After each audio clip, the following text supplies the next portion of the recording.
being discussed properly. Everyone's interested in it. The questions are basic, and there's a guaranteed story to write. Simply ask the most basic questions of the officials involved and print whatever comes back. Whatever it is, there's no possibility of an uninteresting answer to the central questions. And yet, the central questions are not asked. And what are those central questions? The first one is very simple.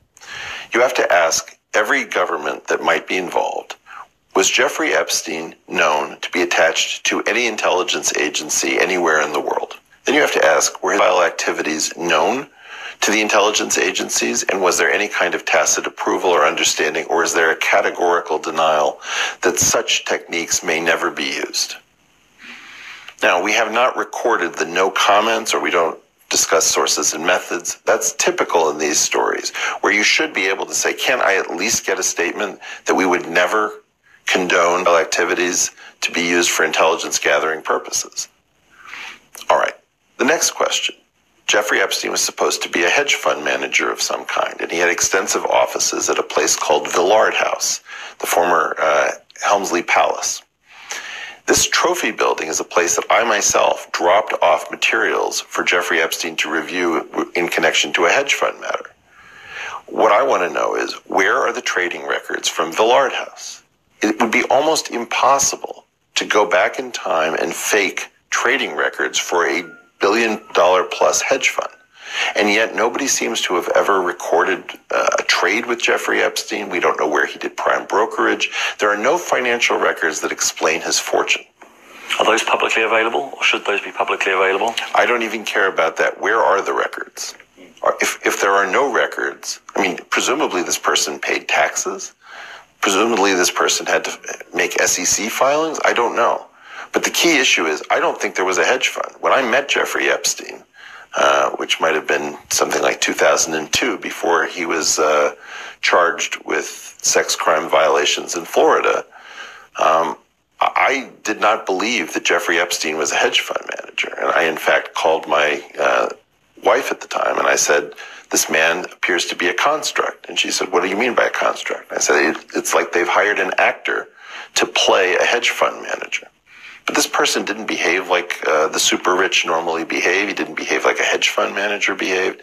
He didn't have any of the substance that you would normally associate with people of that class. I'm not saying he wasn't smart, but he was glib, and he lived essentially like he was Gatsby. I only met him once. It was probably for about an hour or so. But he was an absolutely terrifying person to encounter. It would be surprising to me if I was alone, in that I immediately had the suspicion that I was looking at somebody who had been constructed rather than something that had organically arisen within the financial community. Further questions that need to be asked. Where was Ghislaine Maxwell's passport last cited? Assume that she has one or more passports, and assume that governments record when passports go through a border point. Okay, we should at least be able to ascertain, where was the last point where her passports, or at least one of her passports, were officially seen? I don't know of anybody asking this question. Can we not call up Interpol? Is there no sense in which we can guess where she was last located? What was the last social event at which she was recorded? We don't seem to know anything about this person. Why are we not talking to Les Wexner? I don't understand why these people are not being interviewed or deposed. We have a very strange situation. And in all of these cases, a simple declaration of no comment would be a newsworthy story. I mean, I'm hopeful. I mean, investigative journalism does take time. I'm hopeful that there are... You've got to be kidding. I'm going to shut you down on this. It's been over 6 months. This doesn't take that long to get a no comment from the CIA. I'm not talking about the no comment. I'm not talking about the no comment. My point was going to be, given the amount of interest in the Epstein story, there must be some investigative journalists working on it. I completely agree with your points about the no comments. Like that is not being... I'm sorry, it's not a question of some investigative journalist. We tripped over some enormous structure. We don't know what this structure was. Yeah. It doesn't make any sense. The fortune that I think I've seen reference to something like $600 million. Who with $600 million would make these purchases? You know, multiple jet aircrafts, private islands, you know, a townhouse on 71st Street in Manhattan, a huge complex in the New Mexico desert, property in Paris. It would appear that most of this was intended for display. I mean, in other words, the behavior patterns of Jeffrey Epstein suggest an 11-figure fortune, maybe high 11-figure fortune. This person appears to be somewhere in the 9 figures. That's 2 orders of magnitude off. Now, I know that very rich is very rich to many people, but, you know, as a person of much smaller means, I can tell you that if you hang around with people who are in this stratosphere, they behave very differently depending upon which order of magnitude they're at. And Jeffrey Epstein was at the wrong order of magnitude. He was behaving like a high 11-figure type guy, maybe, with what appears to be a 9-figure fortune. Yeah, I mean, my point on this is that I don't know where the media interest is, and it doesn't add up that there wouldn't be media interest given that the huge desire for the story that you can kind of see every time you log on. Any scrap is interesting to everybody. Yeah, especially given that we already know the links to someone like Prince Andrew, the British royal family. This is potentially one of the biggest stories. Let's talk about that has ever happened. Well, let's talk about the interview with Prince Andrew. What was that? Now, I cannot believe my ears when very intelligent people watch that interview in its entirety and then say, well, he was unprepared, or it was a mistake to grant that interview. I think that that's not true. I think we have no idea what that interview represented. I think that interview was so bizarre and so clearly, it was almost like he was trolling the media who was asking him questions. Was he forced to give an interview and he decided that he would rather go down with the ship and give the world's worst interview? Mm-hmm. Was he realizing that he was completely trapped and that his best strategy was to make fun of the entire process? By giving answers that were so implausible that no child would ever believe them. Whatever that interview was one of the most remarkable pieces of footage anybody has ever seen on television, bar none. To not be talking about this and say, we do not know what that interview represented. What was a member of the British royal family, the Queen's son, giving that interview?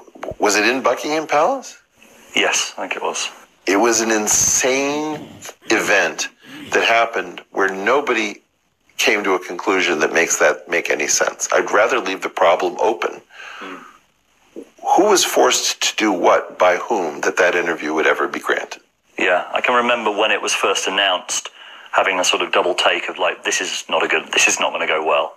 And then the actual interview happened and it was like, I think it went brilliantly. Maybe. For us. Right? It was effectively an admission that something is so off in the world, something that's so completely bizarre, that thing would be produced. That was some sort of internal conflict. I don't know whether it was between the Queen and her son or the intelligence services or I don't know what. But it was sort of the sense that you have like almost a hostage video where the person has to behave so bizarrely as to send a message. And the message I got is, I'm going to lie, I'm going to fabricate, I'm going to say preposterous things in an effort to just put this to bed in the worst possible way. Like you now all know never to ask me questions about this because I'm simply going to say the most outrageous and insane things that I can possibly think of. I mean, as I said, it didn't twig at the beginning. It sounded like a terrible idea. But then I guess I rationalized it by thinking, he's clearly got no self-awareness. Maybe he did think that he could clear his name. Nobody's that dumb, David. Those questions were entirely expected. And the answers, if you look at the amount of twinkle in the eye, I mean, he's clearly not a happy man. But he's saying absolutely ludicrous and preposterous things. I think that the effect is exactly the reverse. If I had to speculate, I really don't want to, I would say that this this interview was given because an amount of pressure was put on a human being who decided that his life was effectively over in most senses. And this is the way he chose to go out, effectively making fun of the entire process.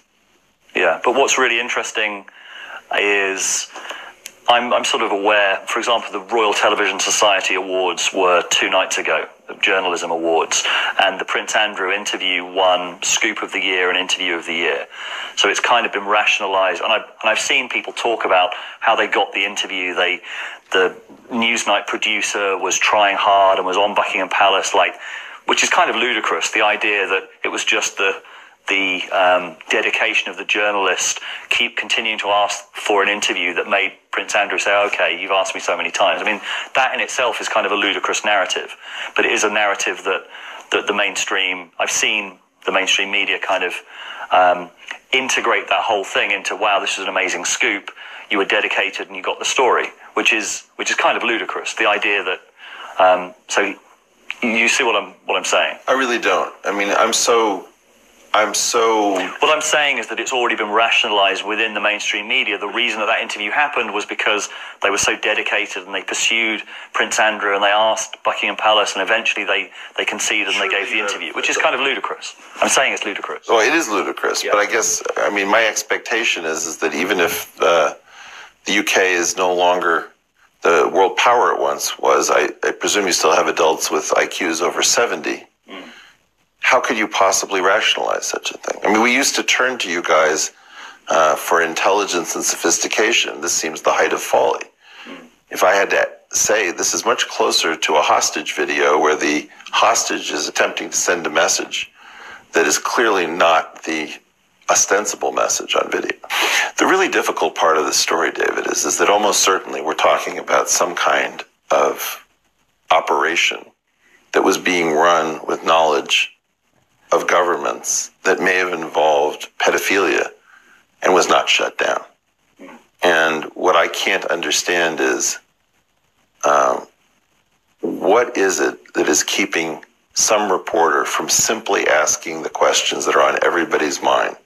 Was this person connected to the intelligence services? Where was Ghislaine Maxwell's passport last seen? Why are we not talking to Les Wexner? Where are the trading records? What is the source of the fortune? It seems to me very clear that we have a missing fortune of Robert Maxwell and an unexplained fortune of Jeffrey Epstein. Are those the same fortune? Who's asking these questions? Did everybody go to sleep when they taught journalism in school? I just don't understand. I guess my sort of disconnect as well is this sense of, I worked in Channel 4 News, they had an investigative unit. These were the kind of bread and butter questions.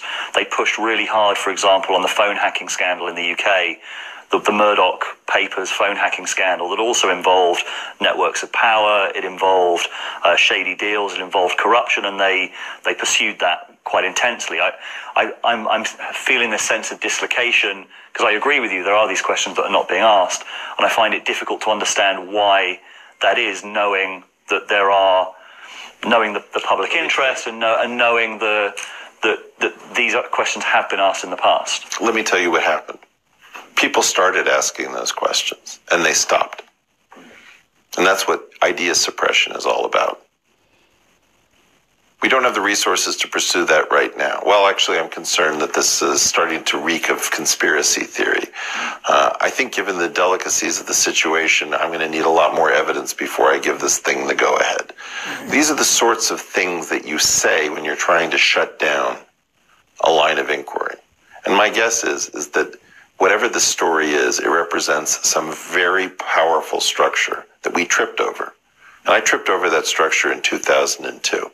And I was convinced at the time, before there was any knowledge about this Florida situation, that this was constructed. I mean, we have a very famous case of a guy named Eli Cohen, who was fitted with a backstory and became a playboy in Damascus, and held orgies, if I understand correctly, where he collected information and leverage against people in the Syrian government. If you take that situation, this looks remarkably similar. We've got a guy who was apparently a math teacher at a private high school, and the next thing we know, He's avoided jail in some sort of financial scandal, and he's suddenly set up as a mystery financier with connections to absolutely everyone in the top echelons of power. Something doesn't smell right about the story, given that nobody appears to have ever traded currencies with a guy who was apparently moving billions as a currency trader.